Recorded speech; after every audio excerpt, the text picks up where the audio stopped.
Star hospital సుఖీభవకు తిరిగి స్వాగతం. వేసవిలో చర్మంతో పాటు జుట్టుకు కూడా అనేక సమస్యలు వచ్చి పడుతూ ఉంటాయి. జుట్టంతా చిట్లిపోయినట్టుగా మారుతుంది. దీనికి తోడు చుండ్రు బాధలు కూడా పెరుగుతాయి. ఎండాకాలంలో జుట్టు సంరక్షణ కోసం ఏం చేయాలో ఇప్పుడు తెలుసుకుందాం.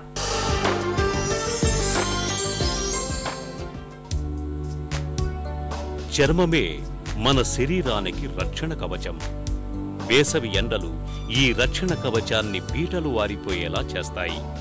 వేసవిలో ఒకటి, నేరుగా ఎండకు గురి కావటం వల్ల చర్మం దెబ్బతింటే, రెండోది వేసవి ఉక్కపోత వల్ల కూడా చర్మం బాగా ఇక్కట్ల పాలవుతుంది.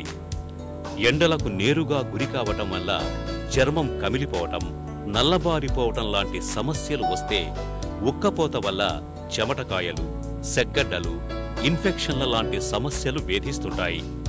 ఎక్కువసార్లు స్నానం చేయటం, సన్ స్క్రీన్ లోషన్లు వాడటం, గొడుగులు, టోపీలు వాడటం, కాటన్ దుస్తులు ధరించటం లాంటివి వేసవిలో చర్మాన్ని కాపాడతాయని డాక్టర్లు సూచిస్తారు.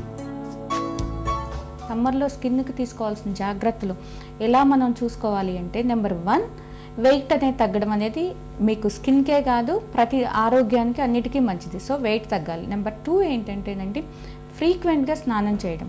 అంటే ఏంటంటే, రోజు మనం ట్రెడిషనల్గా ఒకసారి స్నానం చేసే కంటే అవకాశం ఉంటే 3 times 4 times స్నానం చేసినా పర్వాలేదు. అంటే మనం ఒకటి గుర్తుపెట్టుకోవాలండి, స్నానం చేసిన ప్రతిసారి సోప్తో తోముకోవడము లేదంటే పిండితో తోముకోవడం అనేది కరెక్ట్ అయిన పద్ధతి కాదు.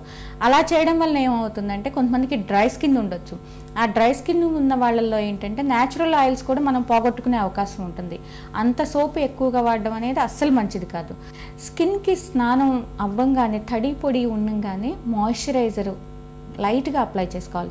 అసలే చెమటల్లో ఈ మాయిశ్చరైజర్ ఎందుకు అనుకోకుండా, ఎందుకంటే మనం తేమను కోల్పోతూ ఉంటాం అనమాట. కొంచెం లైట్ మాయిశ్చరైజర్ అనేది తప్పనిసరిగా మనకు అవసరం అవుతుంది. తర్వాత మనకి ఈ స్కిన్ ఫోల్డ్స్లో, అంటే స్కిన్ ఫోల్డ్స్ ఎక్కడ ఉంటాయి, అండ్రామ్స్, గ్రయాన్, వాటిల్లో కనుక ఈ డస్టింగ్ పౌడర్ ఎక్కువగా వాడటం వలన, ఈ డస్టింగ్ పౌడర్ అనేది కంపల్సరీగా వేసుకోవాలి. వేసుకోవడం వలన మనకి చెమట వలన వచ్చే దుర్వాసన ద్వారా వచ్చే ఆ ఫంగల్ ఇన్ఫెక్షన్స్కి మనం జాగ్రత్తగా కాపాడుకునేందుకు అవకాశం ఉంటుందన్నమాట. మనకి క్యాలమిన్ లోషన్ దొరుకుతుందండి మార్కెట్లో. క్యాలమిన్ లోషన్ మనం ఫ్రీక్వెంట్గా అప్లై చేసుకుని, ఆ క్యాలమిన్ లోషన్ పైన డస్టింగ్ పౌడర్ కనుక వేసుకుంటే కనుక డెఫినెట్గా ఇలాంటివన్నీ మనం కాపాడుకోవచ్చు. పొడి స్కిన్ ఉన్న వాళ్ళైతే కంపల్సరీగా సమ్మర్ అయినా సరే మాయిశ్చరైజర్ 200% రాయాలండి. ఒక్కసారి 2 సార్లు కాదు, 3-4 times రాయాల్సి వస్తుంది. దానిపైన సన్ స్క్రీన్ అనేది కంపల్సరీగా వాడాలి. సన్ స్క్రీన్ బిలో 30 కాకుండా అట్లీస్ట్ మినిమం SPF 30 ఉన్న సన్ స్క్రీన్ని వాడాలన్నమాట. వేసవి ఎండల ధాటికి చర్మమే కాదు, జుట్టు ఆరోగ్యం కూడా బాగా దెబ్బతింటుంది. ఎండల నుంచి జుట్టుకు సరైన రక్షణ తీసుకోకపోతే జుట్లు చిట్లిపోవటం, చెమటలు విపరీతంగా పట్టి చుండ్రు ఎక్కువ కావటం, జుట్టు రాలిపోవటం, జుట్టు నిర్జీవంగా తయారవటం లాంటి సమస్యలు వస్తుంటాయి. వేసవిలో నిత్యం తలస్నానం చేయటం మంచిది. చాలామంది నిత్యం తలస్నానం చేస్తే జుట్టు ఎక్కువగా రాలిపోతుందని ఆందోళన పడుతుంటారు. నిజానికి తలస్నానం చేయడానికి జుట్టు రాలిపోవటానికి ఎలాంటి సంబంధం లేదు.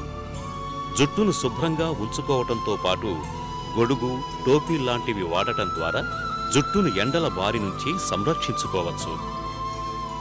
హెల్మెట్ కంపల్సరీగా పెట్టుకోవాలి. పెట్టుకున్న తర్వాత ప్రతిరోజు మీరు మార్నింగ్ తలస్నానం చేయకోకుండా ఆఫీస్ నుంచి ఇంటికి వెళ్ళిన తర్వాత, వర్క్ అయిన తర్వాత ఈవినింగ్ తలస్నానం చేయడం అనేది చాలా మంచి పద్ధతి అండి.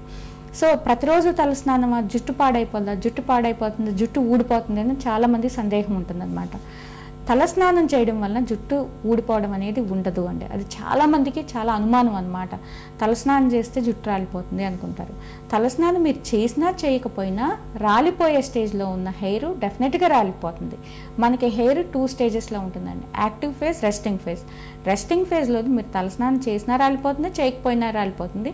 దాంతోపాటు యాక్టివ్ ఫేజ్ ఉందని మనం గుర్తుపెట్టుకోవాలి. అంటే ఏంటంటే హెయిర్ ఎప్పుడు మీకు పెరుగుతూనే ఉంటుంది, ఊడిపోతుంది అనేది కంగారు అనేది అవసరం లేదు. అందుకని తలస్నానం అనేది కంపల్సరీగా మీరు ప్రతిరోజు చేయడం అనేది అలవాటు చేసుకోవాలి. తలస్నానం చేయగానే చాలామంది ఆడపిల్లలు అయితే కనుక ముడి పెట్టేసుకోవడము, లేదంటే పోనీ రబ్బర్ బ్యాండ్ పెట్టేసుకోవడము, జడలు వేసుకోవడము చేస్తుంటారనమాట. అలా అస్సలు చేయకూడదు. తలస్నానం చేశాక ఆరపెట్టుకోవాలి జుట్టు అనేది. జుట్టు ఆరబెట్టడం వల్ల ఏమవుతుందంటే ఆ చెమ్మకి, జుట్టు ఆరపెట్టుకోకుండా మనం రబ్బర్ బ్యాండ్ అలాంటివి పెడితే ఆ చెమ్మకి ఫంగస్ ఎక్కువ పెరిగే అవకాశం ఉండి డాండ్రఫ్ ఎక్కువ అయ్యి మీకు ఇంకా ఎక్కువ హెయిర్ లాస్ అనేది ఉంటుంది. ఆల్వేస్ డ్రై చేసుకోవడం అనేది చాలా మంచి పద్ధతి. డ్రై చేయడంలో కూడా క్విక్గా చేయాలని చెప్పి ఈ బ్లోవర్లు, తర్వాత ఈ డ్రయర్లు ఇవన్నీ వాడుతుంటారనమాట. ఇవన్నీ అస్సలు మంచి పద్ధతి కానే కాదండి. Towel dryer is always better అనమాట.